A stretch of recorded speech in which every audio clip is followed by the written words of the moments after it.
The British crown has never been a static relic. It is a living entity constantly evolving. At Kensington, we are witnessing the clear signals of an epoch-making shift. Prince William, alongside Princess Charlotte, is penning the opening lines of a bold new chapter 1 that is both more youthful and more decisive. Is King Charles's silence a voluntary step back, or is it a calculated part of a strategic royal rescue mission? Before we dive deep into the analysis, share your perspective. Comment 1 for the reformers or 0 for the traditionalists. Join me as we decode this monumental shift in the great balance of power. That day at Kensington Palace, an seemingly ordinary event held unmistakable implications. In keeping with British royal tradition, important announcements are usually delivered cautiously and through multiple layers of vetting. However, when Prince William stepped onto the platform, he not only displayed the role of an heir, but also the demeanor of a leader. This was more than just the appearance of a member of the royal family. It was a statement of power and preparation for the future. Alongside him, Princess Catherine and Prince George form a strong bond symbolizing not only the stability of the new royal brand, but also a strategically significant image in the ever-changing world. However, the element of surprise lies in the appearance of Princess Charlotte. When Prince William announced Charlotte's role as representative, it wasn't simply a matter of entrusting responsibility to a child. It could be a strategic move by a leader affirming preparation for future generations.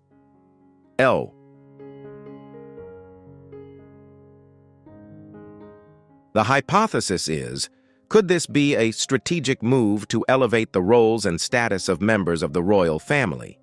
Systematic analysis might suggest an acceleration in the building of power with each individual in the family, assuming more significant responsibilities and roles than ever before.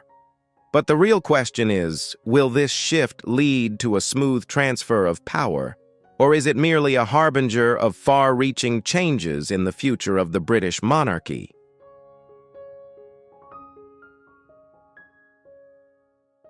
With the third generation rapidly rising to the center, it becomes clear that this is not merely a shift in the royal family's narrative, but a deeper strategy to ensure continuity and stability during a turbulent period. This arguably signals a system in urgent need of renewal and rejuvenation. The question is, why has this urgency become necessary?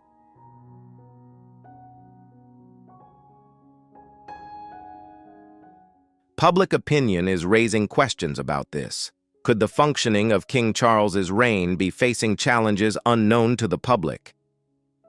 Many theories suggest that the monarchy's central processor may be facing problems that have not been officially disclosed. The silence of King Charles III and Queen Camilla throughout this process was not a coincidence. On the contrary, it was a crucial factor that cannot be overlooked. In the world of politics and diplomacy, silence sometimes carries far more weight than words.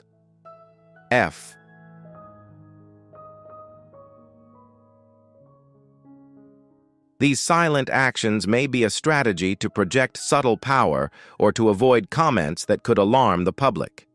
Behavioral analysts suggest that a soft transition is underway, a quiet but impactful process that is gradually changing the face of the royal family. Looking at approval ratings, it's clear that William and Catherine are rising strongly, not only domestically but globally. But what is happening inside the palace?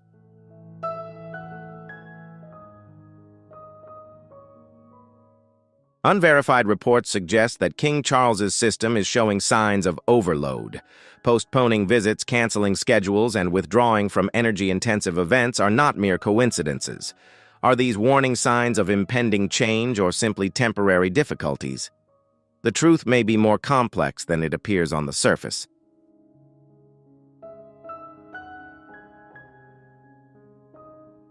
It could be argued that as Prince William continues to appear more prominently and forcefully in public events, this cannot simply be seen as a surpassing of his father King Charles. In fact, these actions may be part of a subtle rescue process aimed at filling the power vacuum left by King Charles, despite being the head of state. A noteworthy hypothesis has been put forward. The dynasty is no longer operating on a linear model, but is gradually shifting to a parallel one in which King Charles holds the symbolic constitutional role on one side, and the Welsh family, particularly William and Catherine, wield real power in shaping the future and managing public diplomacy on the other.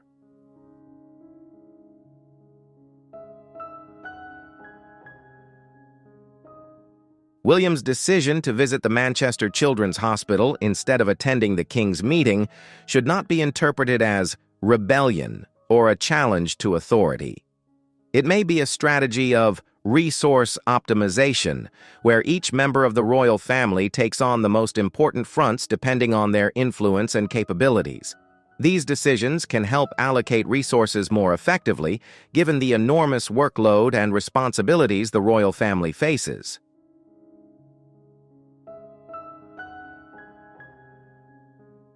However, as with any systemic change, there is always friction. Princess Charlotte's placement in such a significant position so early may be a bold move, but it also carries risks. Is this a necessary step to consolidate the power of the Welsh family, or will it create fragmentation and conflict within the royal family's operations?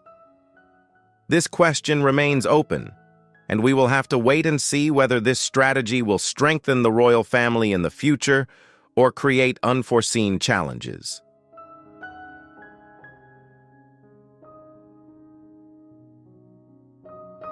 Whispers about the events of the previous decade still echoed, making her legitimacy a major question mark. However, history always takes unexpected turns. Could someone who was once at the center of public opinion become the most reliable anchor for the dynasty in times of crisis? If you observe closely, you'll notice a subtle shift. The most powerful figure seems to appear less frequently in front of the cameras. Instead, there are brief announcements about the treatment process. When the lighthouse no longer shines as brightly as before, who is truly steering the ship of the kingdom? In the documentary Behind Closed Doors, the Queen mentioned the cycle of trauma. But observers are paying attention to the detail at the Isle of Man. She chose to confront the issue directly rather than avoid it when discussing the king's health. Could this be a psychological stepping stone to allow the public to gradually become accustomed to the Queen's dominant presence in major decisions? Or was it simply a humane outburst from a life partner after days of bearing the burden of pressure? The contrast between the king's outwardly optimistic demeanor and his restricted activities creates a logical loophole. Are we witnessing the truth or only what is allowed to be seen? Prince William and Princess Catherine's symbols of steadfastness, they serve as pillars of steel upholding public trust. Prince Harry. A message from afar, bridging geographical distances with genuine understanding. Princess Anne, the younger sister who is believed to be bearing the heaviest burden of grief over her brother's misfortunes.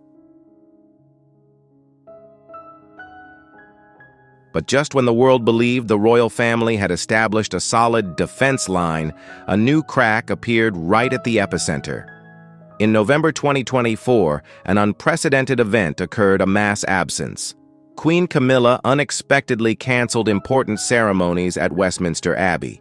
The official announcement stated a lung infection and the need for rest as advised by her doctor. However, with the king also facing a rigorous treatment regimen, this absence inevitably raised sharp questions from the public.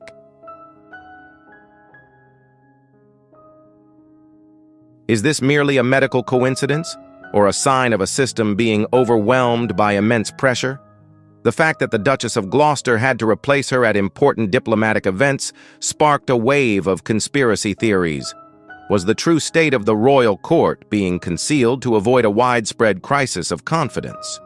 With both of the palace's highest symbols facing physical challenges simultaneously, the future of the monarchy presented an unprecedented governance dilemma. The velvet curtains of Buckingham Palace remained drawn, yet the scripts of the future continued to be written by the world's curiosity. Are we witnessing a monarchy striving for transformation, or are we seeing the most fragile moments of a thousand-year institution? Are we truly observing the breaking point of this millennium-old establishment? If you feel yes and believe a major shift or an underlying upheaval is being prepared, please leave a number 2 in the comments. If no and you believe this is simply a brief rest as announced, leave a number 5. Don't forget to hit like and subscribe right now so you don't miss our upcoming deep dive analyses. In the world of symbols, presence is power. But what happens when 2 of a nation's most revered symbols simultaneously face a health crisis? Observers are speculating about a worrying scenario, a kingdom without a direct leader. Queen Camilla's absence following the king's announcement has created a terrifying power vacuum. Remember the dark shadow that fell over the Princess of Wales, Catherine, earlier this year. Although she declared victory in her silent battle in September, its aftermath remains a grim reminder of the monarchy's fragility in the face of the trials of nature. Is Buckingham experiencing a bigger health crisis than what's being reported in the press? To understand Camilla's position, one must turn back the pages of her controversial history. Her journey was not a bed of roses, but a triumph over the ghosts of the past. However, history always takes a different turn. Can someone who was once at the center of public opinion become the most reliable anchor in times of trouble? History is the most honest mirror. In the 1950s, King George VI kept his health a closely guarded secret to protect the nation's image, leading to shock when the funeral bells rang.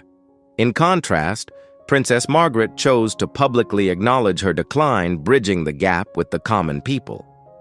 Buckingham Palace is currently torn between these 2 strategies: security for stability or transparency for empathy.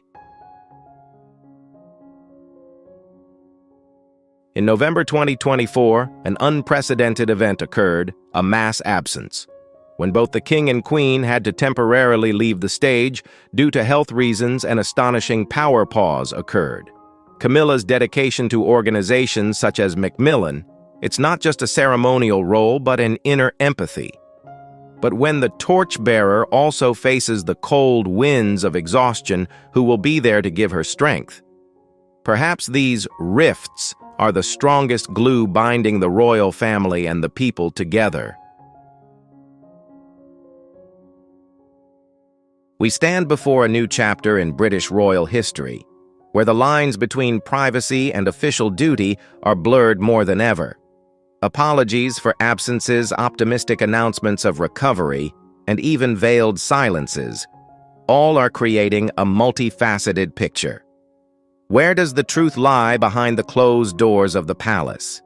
Is it a dynasty resiliently healing itself, or the beginning of an inevitable power transition, the tip of which we have only just begun to see?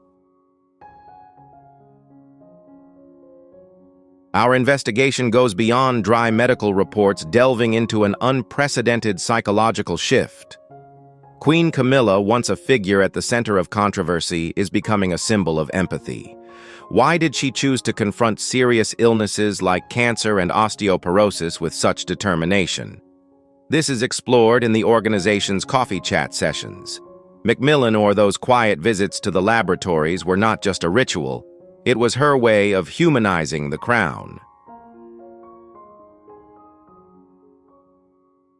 As she confronted her own lung infection, the public no longer saw a distant monarch, but a human being battling the limits of her physical being. Could it be that these rifts in health are the strongest glue binding the royal family and ordinary people together? One notable hypothesis is being discussed by international observers. Is healthcare transparency a new diplomatic tactic? Beyond the borders of England, major powers are looking to Buckingham as a model of adaptation. The public disclosure of the hidden aspects of royal health is not merely an act of honesty, but a far-reaching policy reform. Under the King's approval, a new wave of health awareness is spreading, promising a comprehensive transformation of the national healthcare system. But consider the perseverance of the leading couple. King Charles III, a guardian of the environment and sustainability, has dedicated his life to preparing for a greener era. And now, as he and the Queen face personal challenges, they are writing a chapter of unwavering determination together. Their legacy is not just about laws, but about the ability to modernize an ancient institution in its most fragile moments. We have explored the hidden corners of the palace, from the secrets of the past to the transparency of the present. Queen Camilla and King Charles III stand before a stage larger than ever before, where every step, every breath, and every announcement is scrutinized under the microscope of history. Light is gradually returning behind the stone walls of Buckingham, but the questions remain. Is this transparency a voluntary choice or a necessity of the times? After the storms of health issues, in what direction will a more human monarchy lead the world? The truth may have layers we have yet to uncover, and time will be the fairest judge.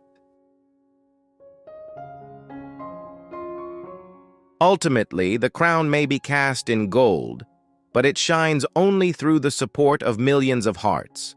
We are witnessing the greatest transfer of power in modern history, not by sword, but by an understanding of the times. Keep your eyes on Kensington, for the newest chapters of history have only just begun to be written. Who holds the real power? The new generation with its reformist mindset, or the older generation with its extensive experience? Share your verdict in the comments below. If you find this analysis insightful, please click like, share, and subscribe to the channel. That's the best way to support us in continuing to unravel the mysteries behind the velvet curtain. Thank you, and see you in the next episode. The British crown has never been a static relic. It is a living entity constantly evolving. At Kensington, we are witnessing the clear signals of an epoch-making shift. Prince William, alongside Princess Charlotte, is penning the opening lines of a bold new chapter 1 that is both more youthful and more decisive. Is King Charles's silence a voluntary step back, or is it a calculated part of a strategic royal rescue mission? Before we dive deep into the analysis, share your perspective. Comment 1 for the reformers,